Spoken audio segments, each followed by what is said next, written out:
পাশে মানুষের সাথে আমরা আছি এই বাংলাতে। আপনারা দেখছেন সংবাদ শিরোনাম। দেখলেন তো অনেক কিছু, এবার দেখুন নতুন কিছু। পৌরসভা চেয়ারম্যানের ওয়ার্ডে এই পুকুর বোজানোর অভিযোগ। খবর জানতে পেরে সরজমিনে খতিয়ে দেখতে আশ্বাস বোলপুর পৌরসভার চেয়ারম্যান পর্ণা ঘোষের। বোলপুর পৌরসভার 12 নম্বর ওয়ার্ডে তিলে তিলে একটি পুকুর বুজিয়ে দেওয়ার কাজ চালাচ্ছে বলে অভিযোগ তুলেছেন স্থানীয় বাসিন্দারা। আর এই ঘটনায় রীতিমতো অসুবিধায় পড়েছেন এলাকার মানুষ। একসময় এই পুকুর বিভিন্ন কাজে ব্যবহার করা হতো, কিন্তু এখন পরিস্থিতি এমন হয়ে দাঁড়িয়েছে যে পুকুরের জল ব্যবহার তো দূরের কথা, পুকুরে নামা পর্যন্ত চায় না। পুকুর বোজানোর ক্ষেত্রে যাদের বিরুদ্ধে আঙুল উঠেছে তারা হলো বোলপুর পৌরসভা এবং রেলের জায়গায় পুকুরটি রয়েছে, যে পুকুরে বোলপুর পৌরসভার বিভিন্ন প্রান্ত থেকে জঞ্জাল তুলে এনে ফেলা হচ্ছে পৌরসভার তরফ থেকে। অন্যদিকে রেলের যে সকল কাজকর্ম চলছে এবং তার ফলে যে সকল রাবিশ তৈরি হচ্ছে তাও রেল এই পুকুরে এনে ফেলছে। পুকুরটি রেলের জায়গা হলেও এইভাবে পুকুরটিকে বন্ধ করে দেওয়ার বিরুদ্ধে রীতিমতো সোচ্চার এলাকাবাসী। তাদের দাবি, তাদের এলাকায় আর কোনো পুকুর নেই, আর এই একটিমাত্র পুকুর বন্ধ হয়ে গেলে তারা চরম অসুবিধায় পড়বেন। এটা আশেপাশে যে সমস্ত বাসিন্দারা রয়েছে, এটা আমারই ওয়ার্ড, তো এখানকার সমস্ত বাসিন্দারাই বলছে যে এটা নাকি একটা দীর্ঘদিনের পুকুর ছিল, হ্যাঁ, যেখান থেকে তারা স্নান করেছে, জল তুলে নিয়ে গেছে।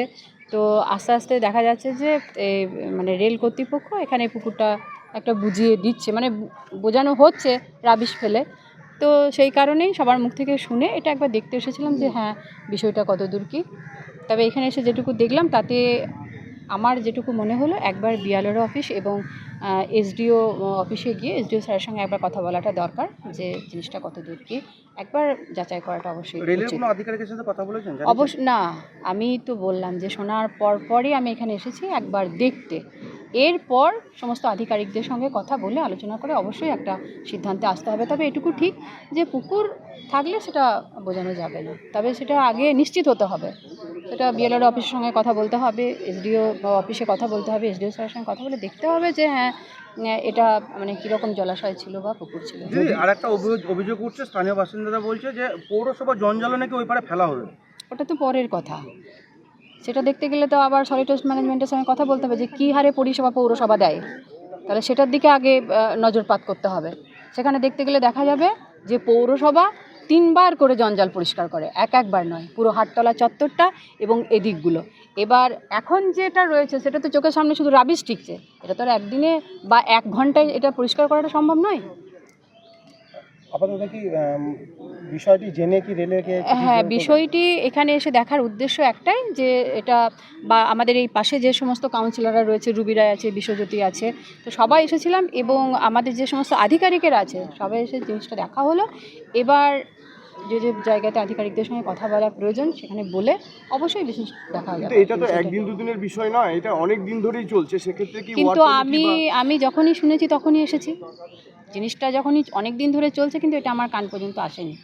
মানে কোনো অভিযোগ না, এলাকাবাসী থেকে কোনো দিন অভিযোগ আসেনি। যখনই অভিযোগ এসেছে তখনই এটা খতিয়ে দেখতে এসেছি। এই নিয়ে রেলের সাথে কথা বলা হবে যদি পুকুর থাকে? অবশ্যই কথা বলা হবে, যদি পুকুর থাক বা না থাক। হ্যাঁ, এটা কেন অভিযোগ করছে তারা, এ প্রসঙ্গে তো প্রশ্ন করা যেতেই পারে।